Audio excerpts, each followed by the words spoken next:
Magandang araw sa inyong lahat. Ako po si Lea Carlosa at medyo iba ng boses ko kasi matanda na ako. Pero nung bata ako, sinasabi ng lahat na maganda ako, payat, determinado, lahat meron ako. Yan yung mga kaibigan ko. Yan si Clara, yan ako sa gitna, yan si Carlo. Sikat ako sa eskwelahan. Grabe ang ganda ng buhay ko. Lahat, masaya ako. At saka sa eskwelahan, first honor ako. Yan si Ginang Clarice. Yan din aking kaibigan, si Clara. Totoong kaibigan talaga siya.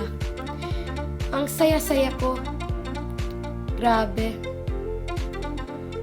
Determinado ako lagi at hindi ako nawawalan ng pag-asa. Pero sa aking buhay, makikita mo na ang hirap pala kapag nawalan ka ng determinasyon para magtagumpay sa buhay. At kahit nagsikap ka, walang-wala. Kaya ito na ang kwento ko. Salamat.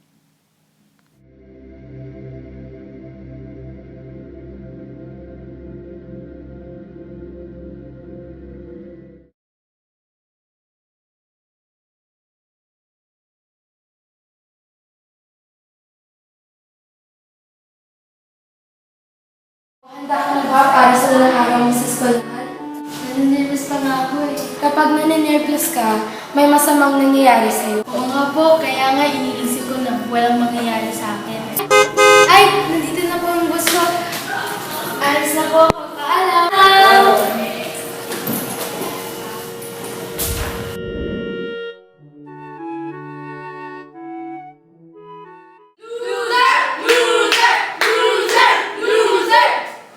Yan na siya! Ang loser ng bayan, si Gaston! Ano ba? Ihinto na nga natin yan! Salamat, Lea. Walang anuman, okay lang yan. Ang galing mo naman, Leia. Mabighani ako sa iyong determinasyon. Salamat! Ano ba, Leia? Yan tuloy na wala excitement ko. Maling ginagawa mo. Sabihin kita sa pulo. Wag! Di ba magkaibigan tayo? Magandang araw!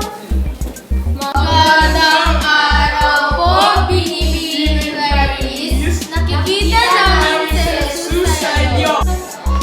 Ngayon, pag-aaralan natin ang kasaysayan ng Pilipinas at pamahalaan. Pero bago ito, may ipakilala ako sa iyo. Sino kaya to? Siya ay isang bagong estudyante. Ang pangalan niya ay Clark. Hi, magandang araw. Ako po si Clark. Sana po magustuhan niyo ako. Grabe, ang gwapo naman.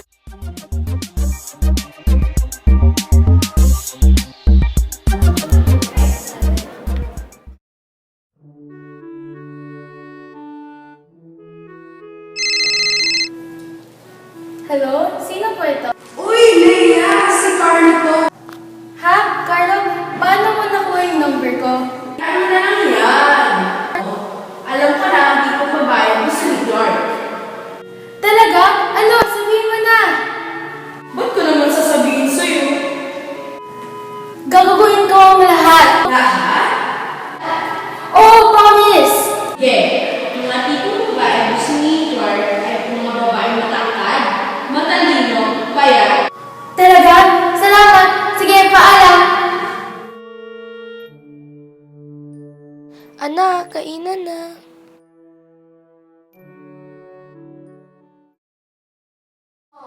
Kumusta? Ano na yung araw mo? Sabihin mo sa akin. May nakilala ako. Sino ba siya?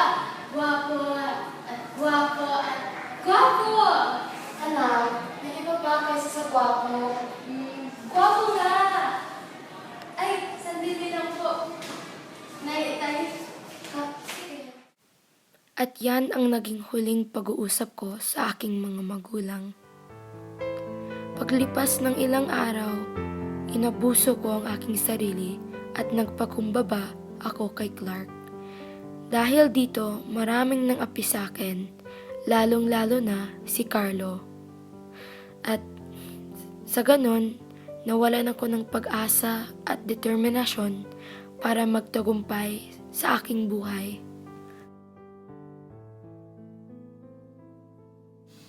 At ang noong masayang at determinadong Leia ay napuno na ng kadiliman at kasakitan.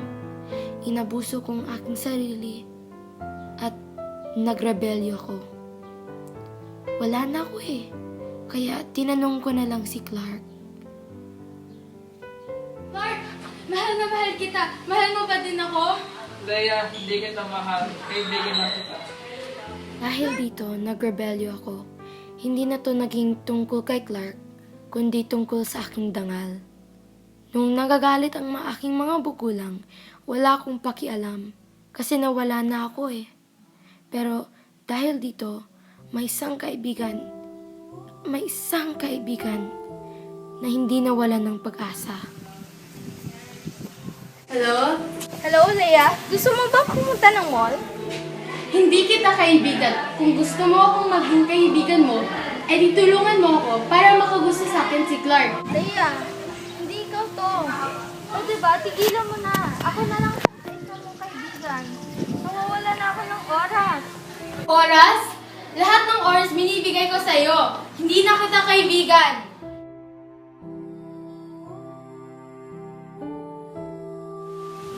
Leia, droga ba to? Hindi ka naman ganito dati ah.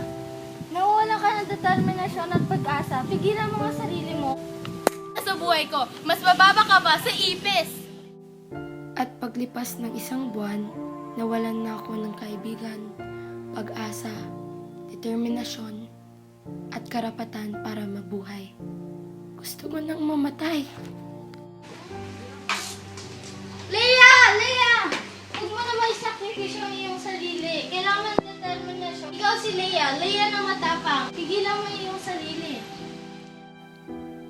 Dahil dito, umiyak nang umiyak ako. Pero sa pag-iyak ko, nakapag-isip ako ng mabuti. Bakit naman ako umiyak? Dahil sa isang lalaki naman to eh. O dahil sa nawalan ako ng dangal. Dapat tumingin ako sa mga positibong nangyayari sa akin. Kaya, ganun ang ginawa ko. At dahil dito, naging mas masaya ang aking buhay.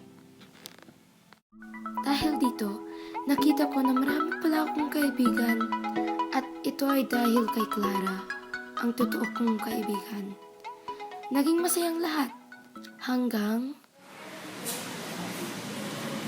Hello? Sino po ito? Leia, si Ginang Claristo, may sasabihin ako sa'yo. Ano po yun? Clara, nasa mas magandang lugar siya. Saan? Sa Shangri-La? Sa hotel? Sa resort? Sa US? Di niya ako sinama. Hindi, Leia, nasa taas na siya. Sa taas talaga?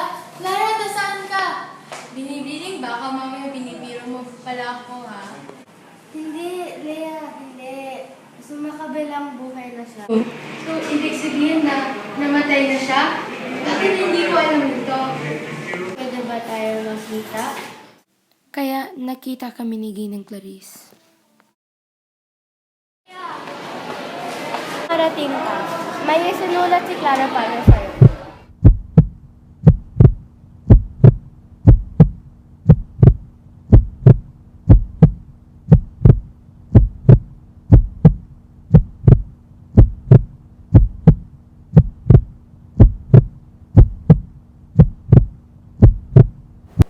Leia, kung binabasa mo to, ibig sabihin na sumakabilang buhay na ako.